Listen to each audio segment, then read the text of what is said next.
Hello and welcome to the program. I am Abisola Adebayo. President Muhammadu Buhari has asked the National Assembly to approve over 819.5 billion naira for the 2022 supplementary budget.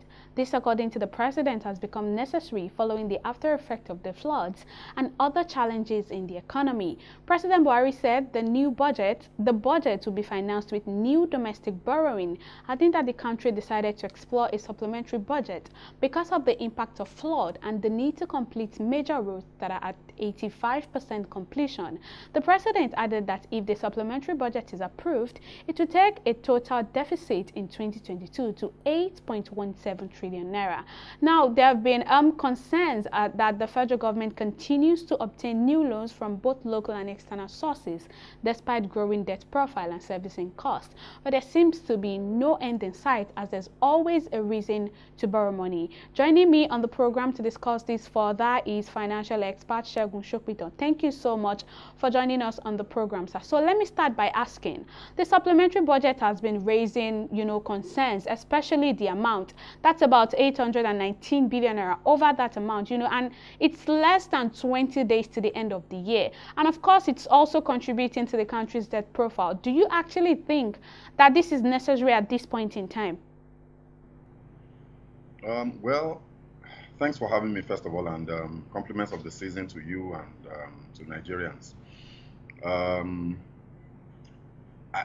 if the government has come forward with a supplementary budget, I think it's safe to allow them the leeway and give them benefits of the doubt that, yes, there's a necessity for this, especially given the explanation that was provided when the supplementary budget was being presented.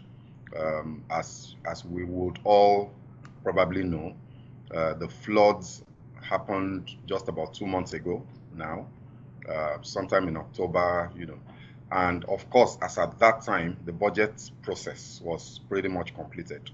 So there's no way that the issues that the flood has thrown up would have been covered in the budget.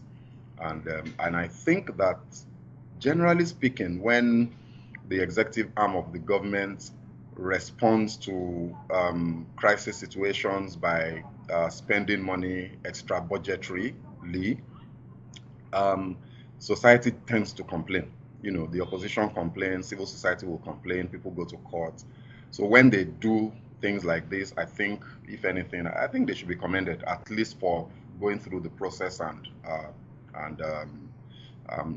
following the provisions of the law, because the law requires that whatever spending the government must do must be budgeted for and must be approved by the National Assembly. So yes, I think this was necessary. Right. So the concern now is the country's debt profile. It keeps increasing day by day, and the government would have to even borrow to fund this over 800 billion naira supplementary budget. How would you react to that? Yeah, it's a real concern, um, and I think perhaps the challenge for me with the you know um, insistence of this government on depending on debt to finance their budget deficits is the challenge of the revenue side of things. It's the fact that um, our revenues simply cannot cover the debt service obligations of the government. As we speak, even the budget itself that is yet to be approved, the 20.51 trillion naira budget that the National Assembly hopefully will approve next week when they resume from the adjournment after the Christmas festivities. Um, the revenue the revenue due to the federal government in that budget is just about 6 trillion naira due to the federal government. Meanwhile, the debt service obligation from that budget alone is over 5 trillion naira, which means that we're talking of somewhere in excess of 90% of total revenues going into debt service obligations alone. This is not sustainable, because what then happens is, because you are already borrowing to finance this budget, and whatever revenues are coming in goes directly into servicing the debt that you already owed before. you are getting yourself entangled increasingly in a debt crisis, right? So when we look at our debt to GDP ratio, the government would always argue that, oh, we're still very healthy, we're way below the provisions of the United Nations, but we cannot analyze our debt issue by looking at debt to GDP, because our GDP, the economic activity in the country, does not reflect or translate to revenues for government. So if you look at our revenue to GDP ratio, it's one of the lowest, if not the lowest in the world. So we cannot continue to depend on debt. And I've always said, every time that I've had the opportunity, that government just simply has to become more creative when it comes to budget financing. You cannot continue to rely on debt and ways and means, which is printing of money to finance your deficits. So that from that perspective, it's a big problem, what we're facing.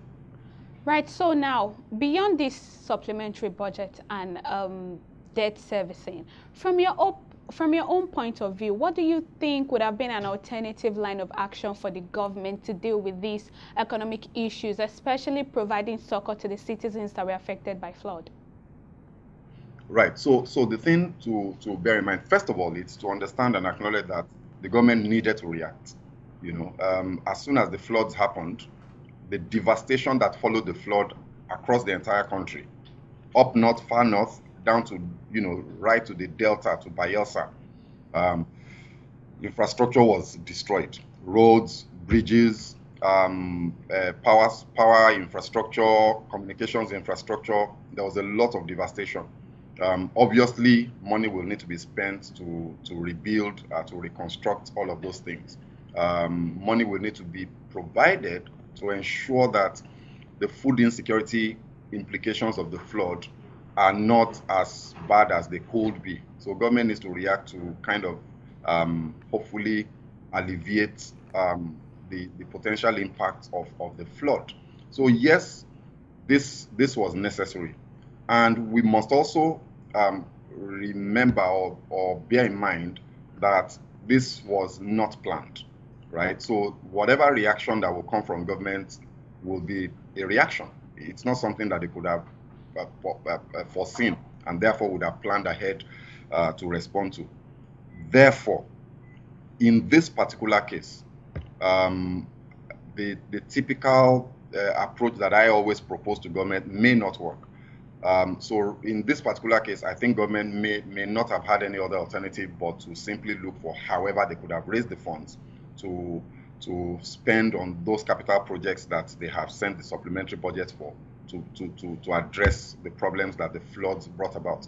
But generally speaking, I have always said, and I will always say, that the government needs to look more, heavily, significantly more, in the direction of private capital to fund public infrastructure, public services, and amenities, rather than expecting that government will finance everything and then go out borrowing all the time. There's capital, there is more than, so the way to look at it is, there is more capital than projects in this country today. Have funds available to finance any kind of project of any magnitude financially that we need to finance. The challenge is you need to come up with a structure, with a financing model and with a revenue structure that will enable, that will give private investors the confidence to release their capital to fund this project. And that's where our governments have consistently really not had the will to execute. So from a long-term perspective, government must look in the direction of private capital to fund public infrastructure. In the short term, with particular regards to this issue, unfortunately, I don't think that they have too much of an option. They just simply have to fund from whatever sources that they can find. So now the National Assembly has shifted debates about the budget till after the festivities next week. Do you think they might actually approve it? And if they do, what do you think the consequences would be, considering that it would increase our debt profile? Well, I mean, they will approve it. I think now that's absolutely certain. First, I say that because, of course, as we all know, the National Assembly is from the same party, is from the ruling party, is the APC, both the upper chamber and the lower chamber, if you like, the Senate and the House of Reps. And some people would argue that they're rubber stamp, National Assembly. Therefore, you don't expect anything other than an approval of this supplementary budget, an approval of the Appropriation Act itself, of the appropriation bill. In terms of the implication, on our debt profile, yeah, the debt will simply balloon, will go higher, and hopefully, whichever new administration comes on board after the elections 2023, after May 29th, hopefully they will get more creative in trying to address this debt problem. I mean, let's not forget, let's cast our minds back. Not so long ago, the government in this country reduced our debt burden to zero, to near zero, foreign debt. And here we are today, we're back to a total external debt well in excess of about $30 billion. Right. So I think that it's a problem that we need to look at, but I don't think this government has the wherewithal to do that. They have not shown the capacity in the last 7 years, and I don't think that's going to change in the next few months. So we can only look towards the next administration to help us fix this issue. Right, financial expert Segun Sopitan, thank you so much for joining us on the program, and thank you for your insights. We appreciate it. Well, we'll go on a short break now, and when we come back, we'll be talking about something different entirely. Stay with us.